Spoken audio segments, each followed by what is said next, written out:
welcome to this edition of The Coach's Call. A couple of things I want to talk about today. Formula One comes to a conclusion. The season is over with Max Verstappen as your Formula One champion, but there's a lot of other things that happen there. And then the Canadian Football League Grey Cup, the 109th Grey Cup. Let's get to some racing. I got my Ferrari hat on here today.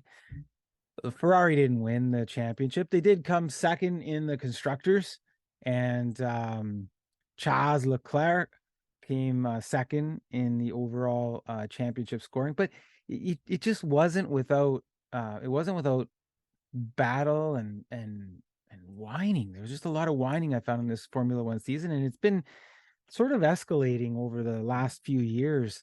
And I hate to put the pin on Lewis Hamilton, but it's almost part of that Lewis Hamilton era. And if you've ever watched any of the races, there's this constant reporting on the other driver.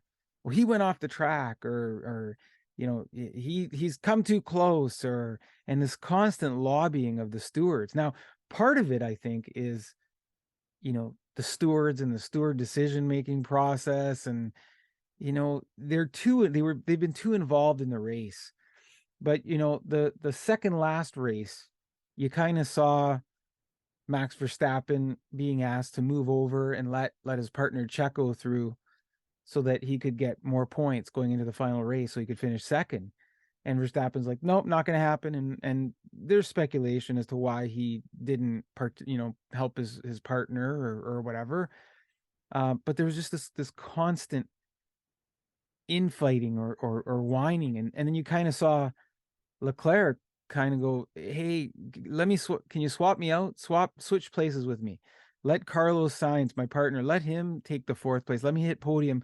I'll be ahead and we can finish second and for myself. But those are all like, there's self-whining and then there's just whining against the other team. And part of it is, look, just race. We know the rules. We know the stewards are going to do what they're going to do.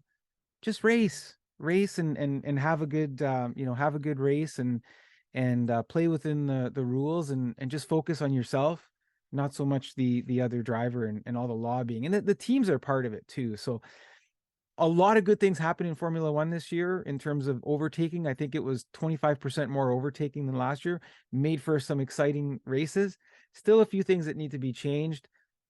I hope that the culture and the lobbying for that stuff, certainly changes. Now, they're going to lose a lot of drivers. Ricardo, I think, is out. He may be an alternate driver for Red Bull. That hasn't been determined. You've got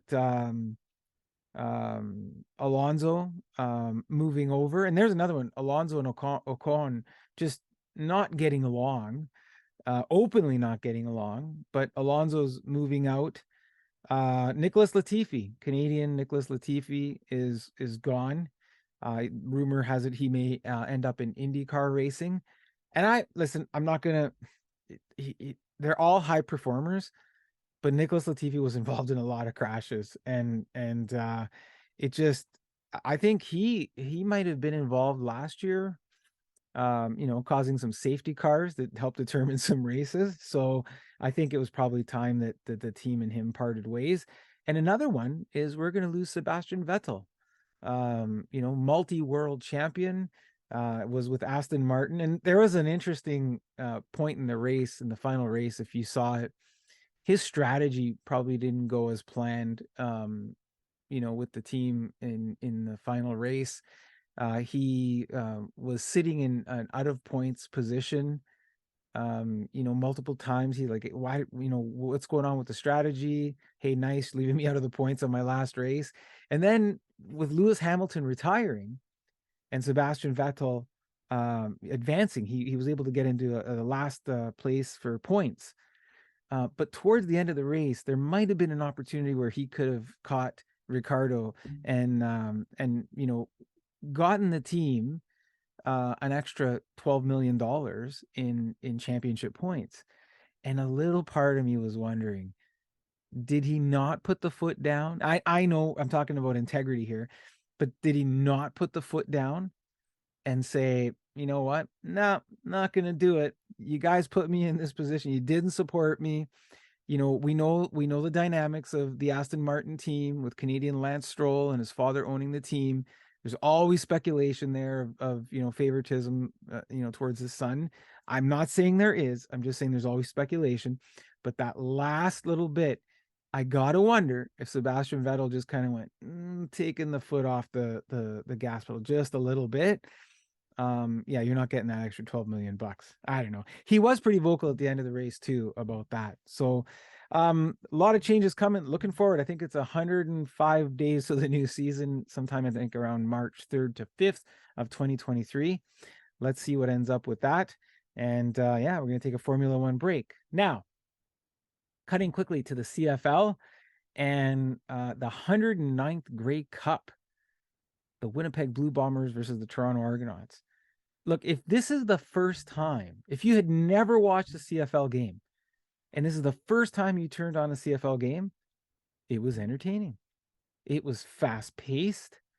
It was an exciting game. I know that the score is 24-23, but the ball movement was pretty fluid. You had quarterbacks that had to leave the game. You had receivers becoming quarterbacks, all within the same game. Both teams experimented with that. And if you're a Toronto fan of any kind of sports team, it's the first time in a lot of tries that a Toronto team didn't implode in the final moments of an important game.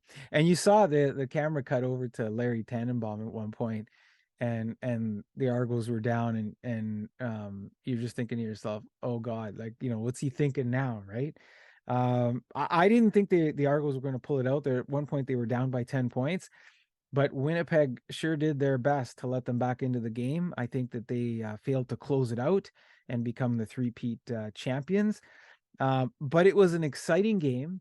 And if you weren't a CFL fan and you decided, hey, I'm going to just check this game out, it was okay. It was really exciting. And I think you might want to watch another game. And halftime, we had some country stars and playing some good music. I thought overall they put on a really good event. And I want to say hats off to the CFL for doing that. So F1, stop your whining. CFL, good job on you for putting on a great Grey Cup. That is the coach's call. I hope you join us the next time.